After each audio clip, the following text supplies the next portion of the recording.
You must walk very carefully. If you do it, some people get a shock, I'll put it this way. Some people think it's funny to be the bad guy. Oh, it's cool to be evil, 666 vampire and all this kind of stuff. Well, guess what? That's because you're being a young child. When you are in that selfish modality of your being, you are a young child. Nobody mature and wise and loving acts like this.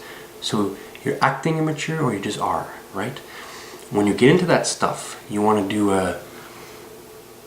well, I'm not going to mention names. I will not utter the name of Mordor here.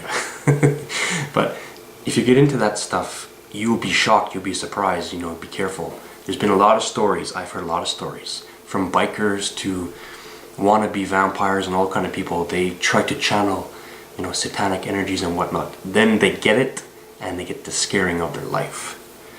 Now, some people are so scared that they bow down to it. Please, accept me as your humble servant, don't hurt me. And that's what happened to these Illuminati brotherhoods. That's what happened to Aleister Crowley and these people.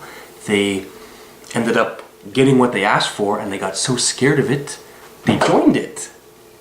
Instead of saying, no, God help me, the light help me, get behind me, Satan. Some people that join with it is because they're afraid. They're proud and they're full of fear. The two biggest enemies, pride and fear. So what I'm talking about is mystical experiences that you can have. I'm talking about interactions with the spirits, engaging entities that are not physical. They are very real. They can be dimensional, they can be astral, whatever you like to call it. Many in between those, even. Fine, subtle fabrics. All around us. Even right now, and I swear this is true to you very much so. In your room, whether you're sitting down or you're on a laptop outside, doesn't matter. There are lots of spirit entities and dimensional creatures all around you. It is very true. It is very true. Just because our being doesn't perceive it through the physical body, because we're looking and not seeing, doesn't mean that it's not true. It's very true. Very, very true. If you're going to go into that, and I am into that, you have to trust the light. It's very important to link with God, ask for protection, ask for your guides, your angels to help you. Trust in hope and love and light. And if you're meant for it, if it's time that you perceive it and see it and interact, then you will get it. I started interacting with it in my early 20s. Some kids start seeing these things very young. Teenagers and younger. I believe when we're very young, like from an infant state, like a young baby, up to, what do they say, the age of 3 or 4. Babies are always looking at the ceiling, for example, and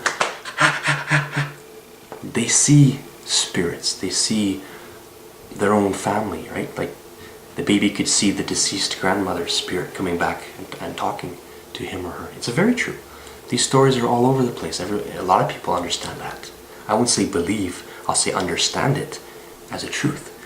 So by engaging that reality, and it is a reality, then these things start to give you hope and power because you understand it's true.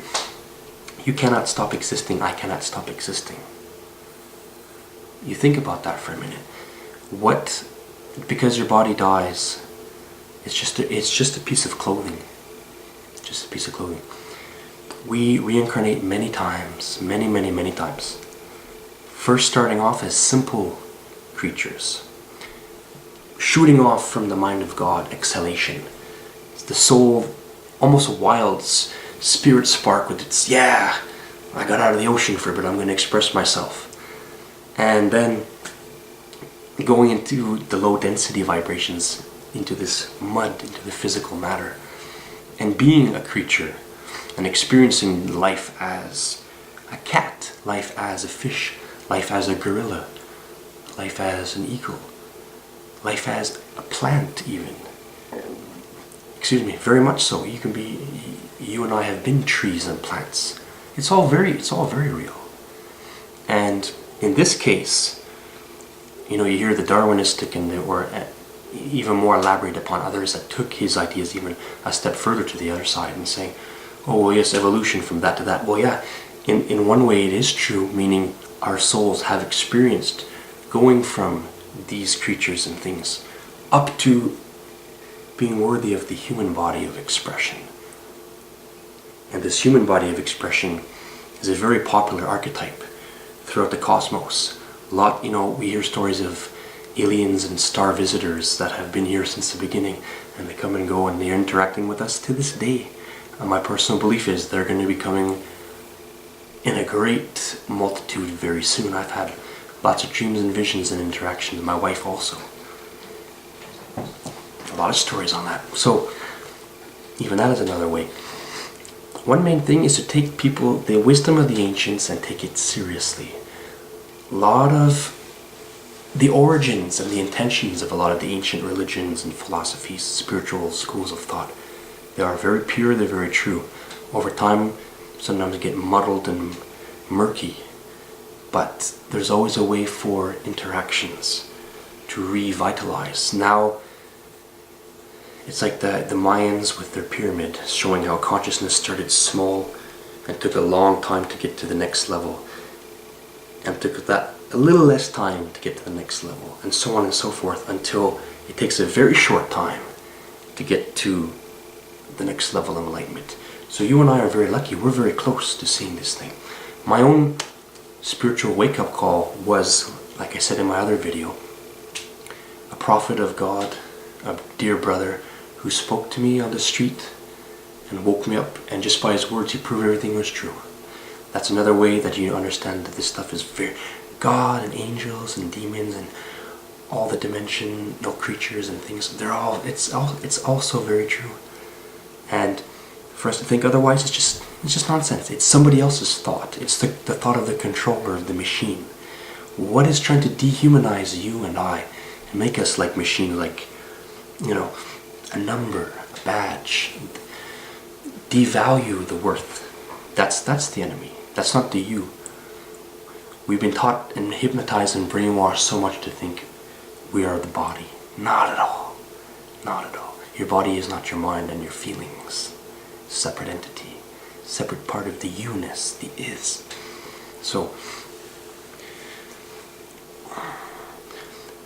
a main thing to look at is, the final closing thought, is to engage in the you, is to know that you are always you. You are always a being. Nothing and no one can take that away from you. And to find that and to grow with that, whether it's from the inside to the out, or the outside to the in, either way, it's coming to meet science and religion becoming one. We're going to get there. We are getting there. You are a beautiful soul spark, and we're all going to make it sooner or later.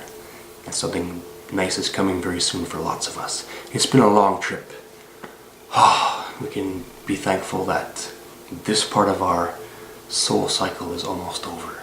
New things are coming very soon. It cannot but be true. It is true. And it's right around the corner.